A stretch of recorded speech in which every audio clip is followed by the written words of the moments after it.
आणि आता पाहणार आहोत बीड हत्या प्रकरणासंदर्भातील टॉप 9 घडामोडी। बीडच्या मसाजोगमधील अन्नत्याग आंदोलन तुर्तास स्थगित। उज्ज्वल निकम यांची सरकारी वकील म्हणून नियुक्ती केल्यानं आणि काही मागण्या मान्य केल्यानं मसाजोग वासियांचा निर्णय। संतोष देशमुख हत्या प्रकरणाचं सारथ्य करण्याची जबाबदारी दिल्यानं मुख्यमंत्र्यांचे आभार।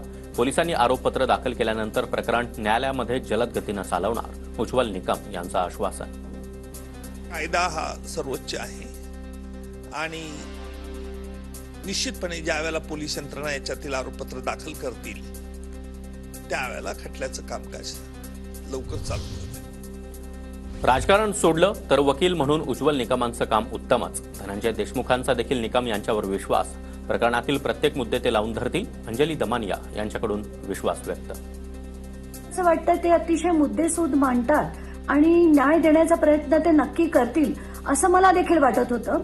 पण मला असं वाटतं माझ्या मागण्यापेक्षा धनंजय देशमुखांना काय हवं, त्या कुटुंबाला काय हवं हे जास्त महत्त्वाचं होतं। संतोष देशमुख हत्या प्रकरणामध्ये सरकारनं काहीतरी निर्णय घेतला याचं स्वागत। उज्ज्वल निकमांची विशेष सरकारी वकील अशी नियुक्ती केल्याप्रकरणी सुप्रिया सुळे यांची प्रतिक्रिया। तरी निर्णय सरकारने घेतला याचा अर्थातच मी स्वागत करेन। आम्हाला ह्याच्यात कुठलंही राजकारण आणायचं नाही। 3 कुटुंबाला न्याय हा मिळालाच पाहिजे आणि 3ही कुटुंबाला आज न्याय मिळत नाही हे दुर्दैव आहे। राज्य सरकारनं घेतलेला निर्णय योग्य। देशमुख कुटुंबियांना न्याय मिळावा। प्रकाश सोळंके यांची TV9 मराठीवर प्रतिक्रिया।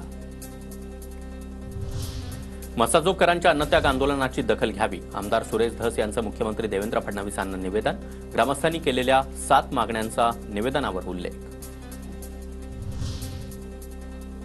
बीड प्रकरणामध्ये पहिल्या दिवसापासून मुख्यमंत्री देवेंद्र फडणवीस सकारात्मक। उज्ज्वल निकम यांच्या नियुक्तीमुळे आरोपी फाशीची शिक्षा होण्यास मदत होईल।